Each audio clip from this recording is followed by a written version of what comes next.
Wherever you go, whatever you do, throw a little at it. Omax, Vest and Briefs. 2026 சட்டமன்ற தேர்தலில் தோல்விக்கான காரணங்கள் குறித்து விவாதிக்கவும், கட்சி வளர்ச்சிப் பணிகளை அடுத்த கட்டத்திற்கு எடுத்து செல்வது தொடர்பாகவும் அதிமுக பொதுச் செயலாளர் எடப்பாடி பழனிசாமி கடந்த 3ஆம் தேதி முதல் மாவட்ட வாரியாக அக்கட்சியின் நிர்வாகிகளை சந்தித்து ஆலோசனை நடத்தி வருகிறார். இதுவரை அதிமுகவின் அமைப்பு ரீதியிலான 30க்கும் அதிகமான மாவட்ட நிர்வாகிகளை சந்தித்து ஆலோசித்திருக்கும் எடப்பாடி பழனிசாமி வரும் வாரத்திலும் ஆலோசனைக் கூட்டம் தொடர்ந்து நடைபெறும் என அறிவித்துள்ளார்.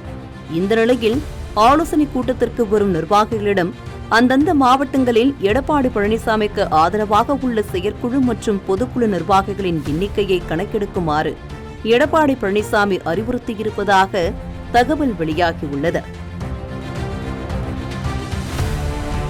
தேர்தல் தோல்வி, எதிர்க்கட்சி அந்தஸ்து இழப்பு, 2 அணிகளாக பிளவு, தாவேக ஆட்சிக்கு ஆதரவு, எம்எல்ஏக்கள் ராஜினாமா, தகுதி நீக்கம் செய்யக்கோரி மனு, நீதிமன்ற வழக்குகள், தாவேகவை நோக்கி படையெடுக்கும் முக்கிய தலைவர்கள் என அதிமுகவுக்குள் அடுத்தடுத்து அரங்கேறும் நிகழ்வுகள் அக்கட்சியில் இருக்கும் உட்கட்சி பூசலை உச்சகட்டத்திற்கு கொண்டு சென்றுள்ளன.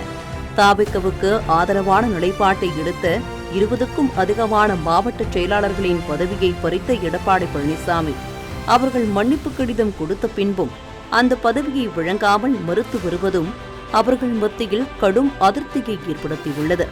அதோடு எஸ்பி வேலுமணி, நத்தம் விஸ்வநாதன், தங்கமணி என பலரும் தங்களுக்கு வழங்கப்பட்ட பொறுப்புகளை ஏற்காமல் கட்சியின் அடிப்படை தொண்டர்களாகவே தொடர்வோம் எனவும் எடப்பாடி பழனிசாமிக்கு கடிதம் எழுதியுள்ளனர்.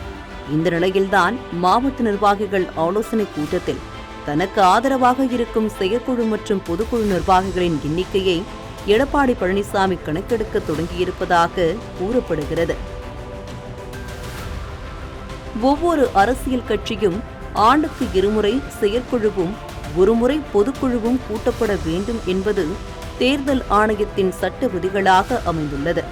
2026ஆம் ஆண்டுக்கான செயற்குழு மற்றும் பொதுக்குழு இதுவரை கூட்டப்படாத நிலையில் முதற்கட்டமாக செயற்குழு ஒன்றை கூட்ட அதிமுக பொதுச் செயலாளர் எடப்பாடி பழனிசாமி திட்டமிட்டுள்ளார்.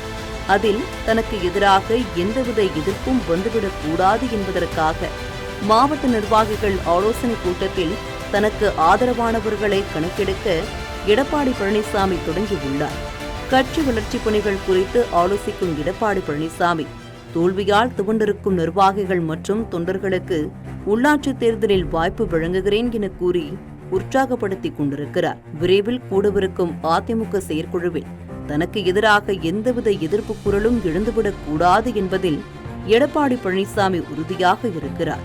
அதற்காக இன்னும் எத்தனை பேர் கட்சியை விட்டு விலகினாலும் பரவாயில்லை என்ற மனநிலைக்கு அவர் வந்துவிட்டதாகவும் தகவல் வெளியாகியிருக்கிறது. தமிழகத்தில் அதிக ஆண்டுகள் ஆட்சியில் இருந்த கட்சி என்ற பெருமைக்குரிய அதிமுக தற்போது எடப்பாடி பழனிசாமியின் அடுத்தடுத்த தவறான முடிவுகளால் வட்டார கட்சியாக சுருங்கிக் கொண்டிருப்பதாக அக்கட்சியை சார்ந்த 2ஆம் கட்ட தலைவர்கள் விமர்சிக்க தொடங்கியுள்ளனர். அதிமுகவின் பொதுச் செயலாளர் தாம்தான் என்பதில் முடிவுடன் இருக்கும் எடப்பாடி பழனிசாமி விரைவில் தனது ஆதரவாளர்கள் நிரம்பிய செயற்குழு கூட்டத்தை கூட்டி அவருக்கு ஆதரவான தீர்மானங்களை நிறைவேற்றவும் திட்டமிட்டுள்ளார். அதோடு சசிகலா, டிடிவி தினகரனை கட்சியில் இணைக்க வேண்டும் என ஆலோசனைக் கூட்டத்தில் நிர்வாகிகள் மத்தியில் எழுந்திருக்கும் குரலுக்கு வரும் செயற்குழு கூட்டத்தில் நிறைவேற்றப்படும் தீர்மானங்களே பதிலாக அமையும் என்கின்றனர் எடப்பாடி பழனிசாமியின் தீவிர ஆதரவாளர்கள். தமிழ் ஜனம் சேனலை சப்ஸ்கிரைப் பண்ணாம பார்த்துட்டு இருந்தீங்கன்னா மறக்காம சப்ஸ்கிரைப் பண்ணிடுங்க.